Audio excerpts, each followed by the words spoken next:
بسم اللہ الرحمن الرحیم۔ شروع اللہ کے نام سے جو بڑا مہربان نہایت رحم کرنے والا ہے۔ امام شافعی رحمۃ اللہ علیہ کے زمانے کا واقعہ ہے۔ ایک علاقے کا کوئی گورنر تھا، حاکم تھا۔ وہ اپنی بیوی کے ساتھ اپنے گھر میں تنہائی کے لمحات میں تھا۔ خاوند اچھے موڈ میں تھا، مگر بیوی کسی وجہ سے اس سے ناراض تھی۔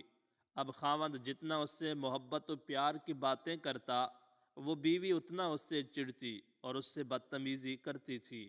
جب خاوند نے بہت زیادہ اس سے محبت کا اظہار کیا تو عورت کا دماغ اس وقت گرم تھا۔ وہ بے وقوف آگے سے کہنے لگی کہ او جہنمی، پیچھے ہٹ، مجھے ہاتھ مت لگا۔ اب جب اس نے اپنے خاوند کو جہنمی کہا تو آخر وہ بھی مرد تھا، اس کو غصہ آ گیا۔ اس نے کہا کہ اچھا، اگر میں جہنمی ہوں تو پھر تجھے میری طرف سے طلاق۔ اب رات گزر گئی۔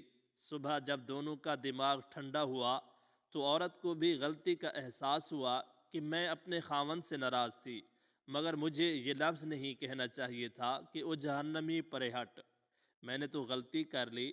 اب وہ اپنے خاوند سے پوچھنے گئی کہ جی کیا مجھے طلاق ہو گئی؟ اس نے کہا پتہ نہیں، یہ شرطیہ تھی کہ اگر میں جہنمی ہوں تو تجھے میری طرف سے طلاق، لہٰذا مجھے علماء سے پوچھنا پڑے گا۔ خاوند نے علماء کو بلایا۔ علماء کہنے لگے اس کا جواب ہم تو نہیں دے سکتے، اس لیے کہ کون گارنٹی دے کہ آپ جہنمی نہیں ہیں؟ کون فیصلہ کر سکتا ہے؟ یہ تو قیامت کے دن اللہ تعالیٰ فیصلہ کریں گے۔ لہذا یہ بات زبان زدعام بن گئی۔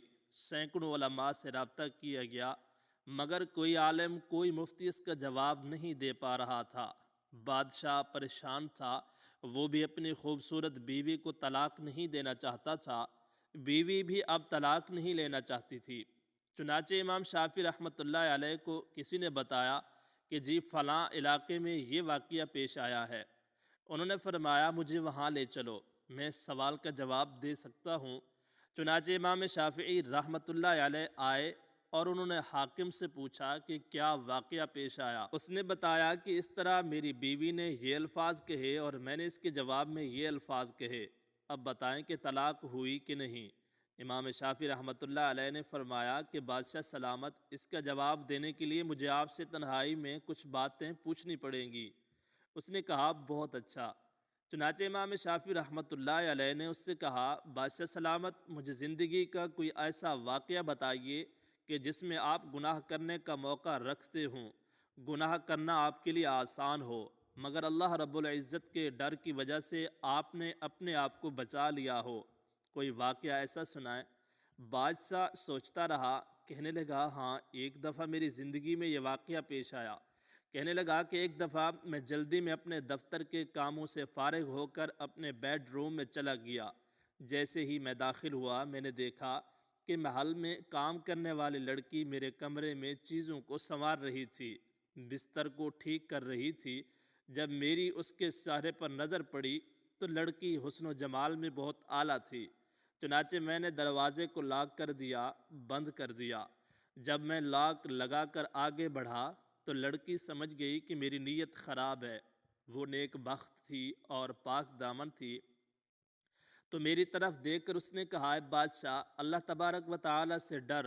جیسے ہی اس نے یہ لفظ کہا کہ اللہ تبارک و تعالیٰ سے ڈر، میرے دل میں ڈر آ گیا اور میری آنکھوں کے سامنے میدان محشر کا منظر آ گیا کہ جب میں اللہ کے سامنے پیش ہوں گا تو اپنے اللہ کو کیا جواب دوں گا۔ اور میں نے تالا کھول دیا اور لڑکی سے کہا چلی جاؤ۔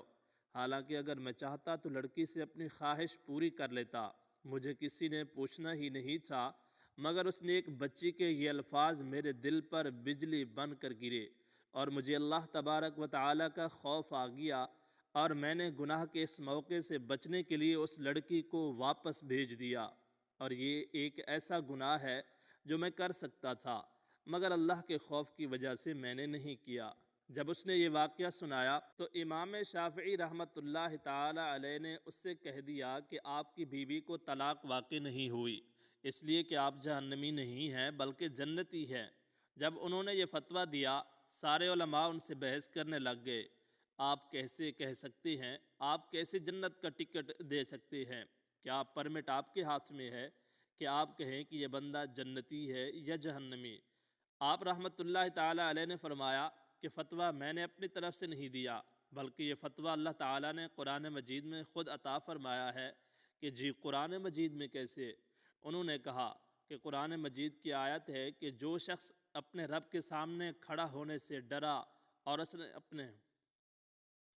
اور اس نے اپنے نفس کو خواہشات میں پڑنے سے بچا لیا، پس اس کا ٹھکانہ جنت ہوگا۔ اللہ تعالیٰ نے چونکہ فرما دیا، لہٰذا میں فتویٰ دیتا ہوں کہ اس کبیرہ گناہ سے بچنے کی وجہ سے یہ بندہ قیامت کے دن جنت میں داخل ہوگا۔